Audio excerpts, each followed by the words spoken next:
म्हणजे वरचा खर्च केला तर वरच्यावर तो निघून जातो, जरी जादा खर्च आपण केला तर तो वरच्यावर निघून जातोय असं वाटतंय मला. मग एकंदरीत आपण जर 50,000 खर्च केला तर 75 टन ऊस निघतो. बरोबर. आणि 50,000च्या ऐवजी जर 75,000 खर्च केला म्हणजे 25,000 आपण जादा खर्च केला तर 75,000च्या ऐवजी 75 टनाच्या ऐवजी 100 टन निघतो, म्हणजे 25 टन जादा ऊस निघतो.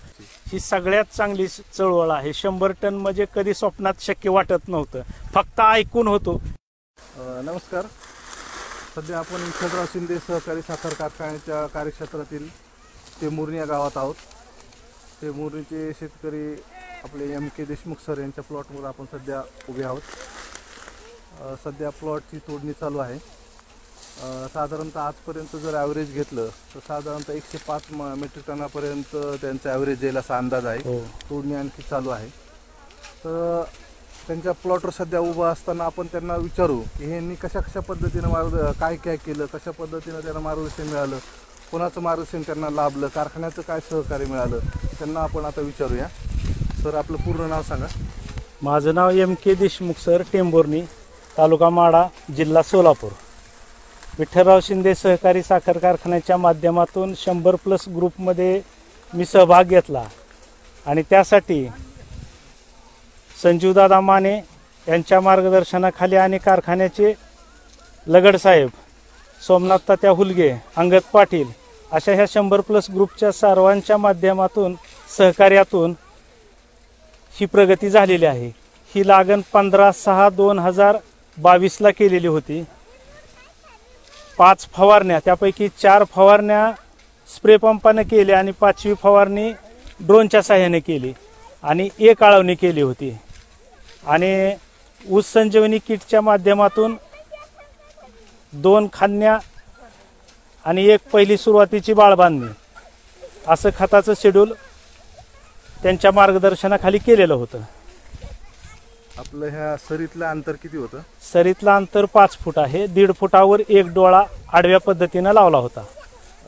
सरीमध्ये काही सेंद्रिय खतं वगैरे का सरी काढण्यापूर्वी सेंद्रिय खतं काही टाकली होती? लागण करण्यापूर्वी नांगरट केल्यानंतर ताग करून तो गाडला होता आणि त्याच्यानंतर 4 टेलर शेणखत आणि 4 टेलर कंपोस्ट खत हे टाकलं होतं आणि त्याच्यानंतर रोटर मारून 5 फुटी सरी काढलेली होती.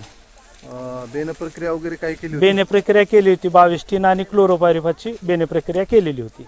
बरं. सरीमध्ये कांडी टाकण्यापूर्वी काही रासायनिक खताचा बेसल डोस आपण टाकलेला होता का? हो. ऊस संजीवनी किटचं जे टार्गेट होतं की 10-26 ferrous sulphate, zinc sulphate, copper sulphate, manganese sulphate, boron, बेन सल्फ, फर्टेरा, मॅग्नेशियम सल्फेट हे सगळं मिक्स करून सरीमध्ये टाकून ते माती आड करून घेतला होता बैलाच्या साह्याने आणि त्याच्यानंतर मग बेने प्रक्रिया करून ड्रीपवर कांडी लावली होती.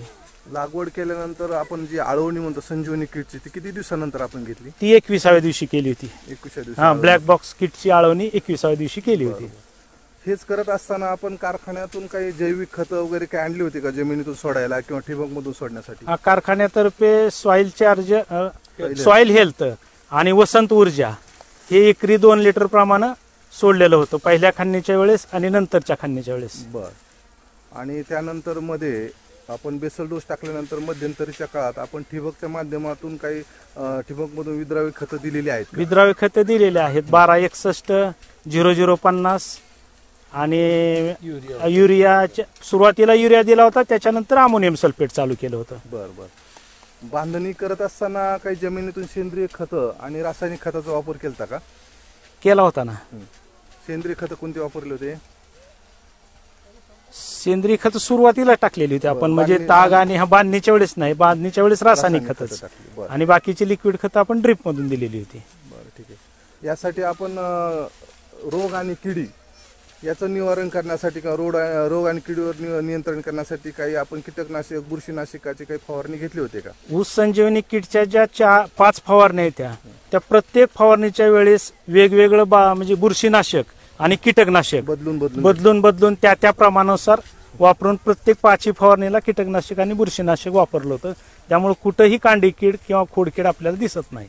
आपण आता सांगितलं की 500 फवारणी आपण ही ड्रोनच्या साह्याने, तर ड्रोनच्या साह्याने ज्यावेळेस फवारणी आपण घेतली त्यावेळेस तुम्हाला त्याचा काय फायदा वाटला आणि इतर फवारणी आणि ड्रोनच्या सहाय्याने फवारणी मधला काय फरक तुम्हाला वाटतो? ड्रोनच्या सहाय्याने फवारणी करते वेळेस ऊसाचं उंची जास्त झालेली होती, स्प्रे पंपाच्या सहाय्याने करता येणं शक्य नव्हतं आणि ड्रोनच्या सहाय्याने अतिशय चांगल्या पद्धतीनं फवारणी झाली, कमी वेळेत झाली आणि व्यवस्थित झाली. त्याचा सुद्धा फायदा ज्या 4 फवारण्याचा जसा रिझल्ट मिळाला त्याच प्रमाणात त्या 5व्या फवारणीचा सुद्धा रिझल्ट मिळाला. आता हा विठ्ठलराव शिंदे कारखान्याचा जो कार्यक्रम आहे, ही जी चळवळ आहे की शेतकऱ्याच्या बांधावर जाऊन मार्गदर्शन करणे, ही चळवळीमध्ये आपण सहभागी झालात. ही चळवळ कशी वाटली तुम्हाला? योग्य आहे का, कशी आहे का, पुढे चालू ठेवायला पाहिजे, काय वाटतं? दादांनी आणि भैयासाहेबांनी जी चालू केली किंवा शेतकऱ्याच्या प्लॉटवर जाऊन तुम्ही मार्गदर्शन करा, तर ते तुम्हाला कसं वाटतं याविषयी? ही सगळ्यात चांगली चळवळ आहे. 100 टन म्हणजे कधी स्वप्नात शक्य वाटत नव्हतं, फक्त ऐकून होतो 100 टन सहज शक्य आहे, 100 टन निघू शकतो. पण प्रत्यक्ष ज्यावेळेस प्रयोग केला, सगळ्याचं सहकार्य लाभलं, मार्गदर्शन लाभलं आणि सुरुवातीपासून तयारी केली, जमिनीचा सेंद्रिय कर्ब वाढवला आणि योग्य वेळोवेळी आपण खतं आणि औषधं फवारण्या ह्या सगळ्या घेतल्या, त्याच्यामुळे हे शक्य झालं. आणि अशी चळवळ जर चालू राहिली तर बहुतेक लोकांना, जास्तीत जास्त लोकांना ह्याचा फायदा होईल आणि जास्तीत जास्त लोक 100 टनापर्यंत पोहोचू शकतील. उलट ही अशीच चालू राहावी ही इच्छा आहे. धन्यवाद. मशागतीची नांगरटी लागणीपासूनचा खर्च मशागत पण जरा घेऊ वाढवा हा 85 पर्यंत आणि सेंद्रिय खत ते सगळं धरून. हा कारण आता मी 65,000 रुपये तिकडच्या शेतीचा आता पूर्ण बांधणी झाली, पक्की बांधणी. मग त्याच्यातला नांगरटी, फन, रोटर पासून कोंबड खत 200 पोती 5 एकराला टाकण्यापासून सगळा खर्च टिपला. सगळं आहे हा सगळा आहे त्याच्यात. तारीखवार ही केलं तर साधारण 65,000 पर्यंत गेलंय. अजून एक 10-20 अजून 10,000 धरले 75,000 म्हणजे असं वाटतंय मला. मग एकंदरीत आपण जर 50,000 खर्च केला तर 75 टन ऊस निघतो. बरोबर. हा आणि 50,000च्या ऐवजी जर 75,000 खर्च केला म्हणजे 25,000 आपण जादा खर्च केला तर 75,000च्या ऐवजी 75 टनाच्या ऐवजी 100 टन निघतो, म्हणजे 25 टन जादा ऊस निघतो. आणि त्या 25 टनाचं व्हॅल्युएशन केलं तर 25 त्रिक 75,000 म्हणजे त्या 25,000 एक्स्ट्रा खर्च केलेल्याचं उत्पन्न त्या 75,000मध्ये पूर्ण निघून जातो आणि मूळ जो आपला 75 काढत होतो आपण पहिला ते उत्पन्न आपल्याला जाग्याला राहतं बिगर खर्ची. म्हणजे वरचा खर्च केला तर वरच्यावर तो निघून जातो, जरी जादा खर्च आपण केला तर तो वरच्यावर निघून जातोय, काही अडचणी येत नाही त्याची. थोडक्यात शास्त्रीय पद्धतीनं योग्य नियोजन जर केलं तर तुमचं उत्पादन आपल्या नेहमीच्या याच्यापेक्षा चांगलं आलेलं आहे, तुम्हाला अनुभव आलेला आहे. हो हो हो. त्यासाठी आपल्याला कृषीरत्न डॉक्टर संजीव दादा माने यांचं मार्गदर्शन मिळालं. आमचे कारखान्याचे ऊस विकास अधिकारी लगड असोत किंवा आमचे वर्षर साहेब, चिडबाय पासून सगळ्याच चिडबाय आहेत. हा सोमनाथजी हुलगे आहेत, हुलगे साहेब आहेत, अंगद पाटील आहेत, लगड साहेब आहेत, संजीव दादा माने आहेत. सगळ्याच तुम्हाला तुमचं परतीचे बाबर, हा नलोडे साहेब आहेत. या सगळ्याच्या मार्गदर्शनाखाली या पहिल्या प्रयत्नात 105 टनापर्यंत जाण्याचं यश लाभलेलं आहे. हा पहिलाच प्रयत्न आहे. अवरेज सरासरी किती होतं? सरासरी अवरेज 65, 70, 75. अच्छा. 75च्या पुढं नव्हतो.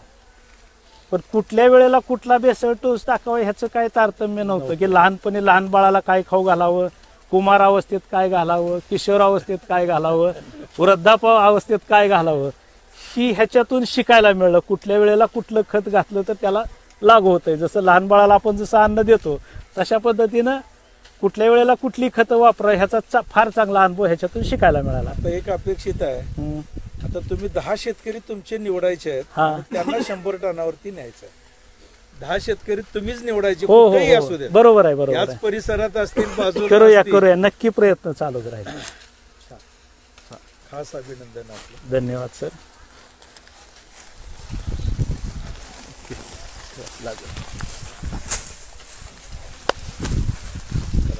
अपेक्षा होती 100 टन गाठायचं. हा पहिल्या प्रयत्नात मला 62 पर्यंत पोहोचत